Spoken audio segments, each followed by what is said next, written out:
Breaking news. Students in China are rallying up to fight for their rights. The government has finally decided to engage the students. The ongoing protest is finally heating up as the soldiers are starting to surround the students.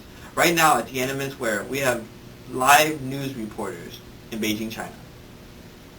Occupying Tiananmen Square all the way back to early May this year. Pro-democratic students have been demanding for their limits on political freedom in the country to be lessened. It has already been 2 days. The students feel as though China's education system is not adequate to prepare them for the economic system with elements of free market capitalism of the real world. Joining the students, the old and young people of Beijing join the march. We have managed to contact Chai Ling, one of the leaders of the movement. Democracy or death. Why did you join the march? The government! Power to the people! I love those kids protesting so much, but I feel so useless. How can I change the world? I'm only one person. The students have asked me, what are we going to do next? I wanted to tell them that there might be bloodshed, a massacre. I only wanted... I never wanted any power. It isn't the result of just one person's efforts. We should not kill each other anymore. After the shootings began, many have been hit, falling to the ground due to their grievous injuries. While some were lucky and had friends to carry them to nearby hospitals to be treated, others lay dead and motionless due to their serious wounds. The Chinese government had their tanks mobilized, ready to suppress the protesters. While some ran from the danger, others took stand for their dead fellow students and for their rights. In general, the students in Tiananmen Square are calling for democracy, free speech, and a free press. Among many other reforms, some leaders within China's government are sympathetic to protester cause, while others saw them as political threat.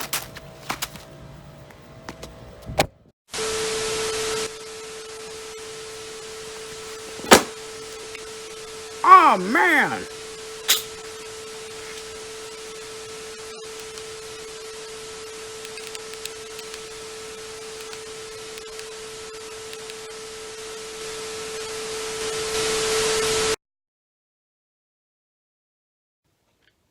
All right. Reporting within the Yangtze province, we have an exclusive guest from Chairman of the Yangtze Soviet, Mao Zedong, with us. Can you inform us a little about how you entered into the world of politics? With my times as a teacher, I worked at university library and was introduced to Marxist literature.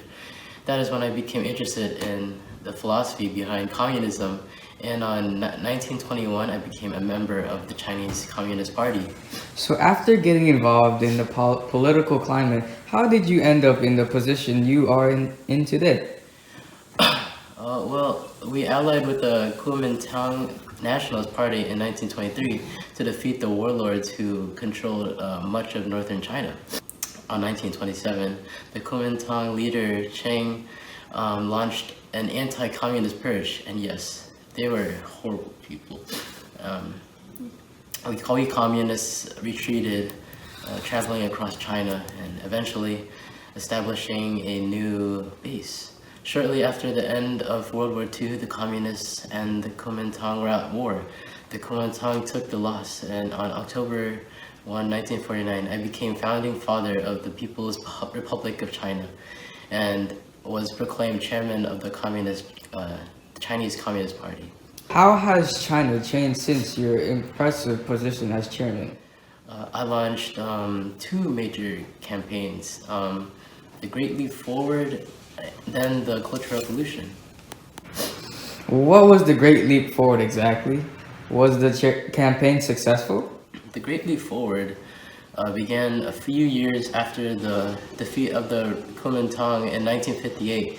It was a 5-year plan to improve the economic prosperity of the People's Republic of China. The plan was centered around two primary target goals: the modernization of agriculture and industry. It involved separating the people into communes to aim for that goal. However, this broke families apart, sending men and women and children to different locations, and this caused a lot of environmental problems.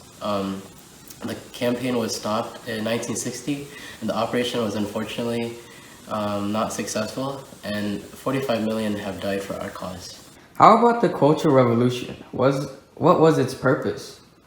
Well, at the time, I believe that the current communist leaders were taking the government into a wrong direction, taking China into a wrong direction. And on 1966, I called on the nation's youth to purge the impure elements of China. And so this is the whole idea behind the Cultural Revolution. And it still goes on to this day.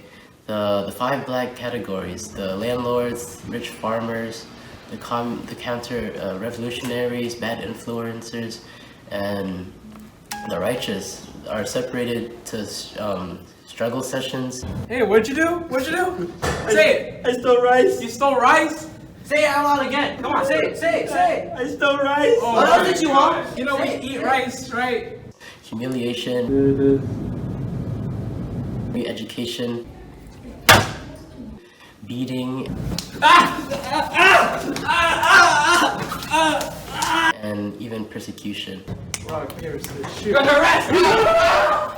Get down! These are our current enemies of China, and this is our way to, to rebrand China's society. Earlier you said purge the impure elements of Chinese society. What do you mean by that? Our student-led paramilitary group, the Red Guards, are militarized and mobilized in most parts of China to get rid of old Chinese culture. This includes old customs, old culture, old habits, and old ideas. I call it the 4 olds. Religious practices, superstitions, festivals, social practices, and like weddings and funerals and ways of dress. They should be purged. And lots of books and art objects like those sorts are also being burned down and destroyed. Thank you for letting us have this insight with you. I hope we can discuss more in the future. This is Kevin Sao reporting from the Yangtze province.